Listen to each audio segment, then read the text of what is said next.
Wacana amandemen kelima Undang-Undang Dasar, UUD, 1945 yang tengah bergulir, direspons mantan Menteri Koordinator Bidang Politik, Hukum, dan Keamanan, Menko Polhukam, Profesor Mahfud MD.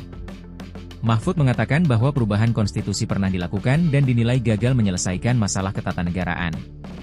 Sesudah diubah 4 kali yang terakhir itu karena katanya pelaksanaan UUD 45 yang asli di era Orde Baru itu banyak kesalahan. Maka ternyata masalahnya tidak hilang. Masalah-masalah yang menyangkut ketatanegaraan kita terus muncul, kata Mahfud dalam webinar bertajuk, Urgensi Amandemen Kelima UUD 1945, pada Senin malam, 28 April 2025. Mahfud yang juga mantan Ketua Mahkamah Konstitusi, MK, ini pun menyatakan bahwa demokrasi saat ini telah menjadi terlalu liberal, melenceng dari nilai-nilai Pancasila. Kalau orang-orang TNI bilang itu sudah melanggar UUD 1945, karena Undang-Undang Dasar kita itu dan Pancasilanya itu menolak liberalisme dalam kehidupan politik kita. Kita ya Pancasila, sekarang terlalu liberal, semua orang apa berbuat sesukanya dan kadang kala tanpa kontrol, kata Mahfud.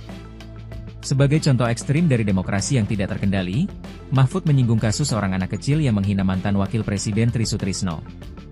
Bahkan sekarang seorang anak kecil saja hari ini diberitakan itu menghina mantan Wakil Presiden Tri Sutrisno yang dikatakan giginya tinggal 2 harus dicabut, kata Mahfud. Penghinaan terhadap Tri Sutrisno itu buntut mantan Panglima ABRI itu ikut menandatangani petisi Forum Purnawirawan Prajurit TNI pada 17 April 2025 yang salah satunya berisi usulan pemaksulan Wapres Gibran Rakabuming Raka. Yang orang tua Patri ini udah nggak bisa makan sate. Kamu yang harus dicabut giginya bukan Gibran yang dicabut dari jabatan Wakil Presiden. Gitu anak ini sudah terlalu liar ya demokrasi kita ini, ketika membela atau mendukung sesuatu, kata Mahfud. Selain itu, Mahfud juga menyoroti persoalan korupsi kolusi dan nepotisme, KKN, yang semakin parah meskipun UUD 1945 telah direformasi. Ia pun menegaskan bahwa tujuan utama amandemen sebelumnya adalah untuk memberantas KKN, namun kenyataannya justru sebaliknya. Ternyata sekarang KKN masih banyak. Sudah diubah UUD-nya tapi KKN masih banyak. Padahal dulu, kita mengubah UUD yang reformasi itu kan karena untuk menghilangkan atau melawan KKN. Itu tema utamanya untuk KKN.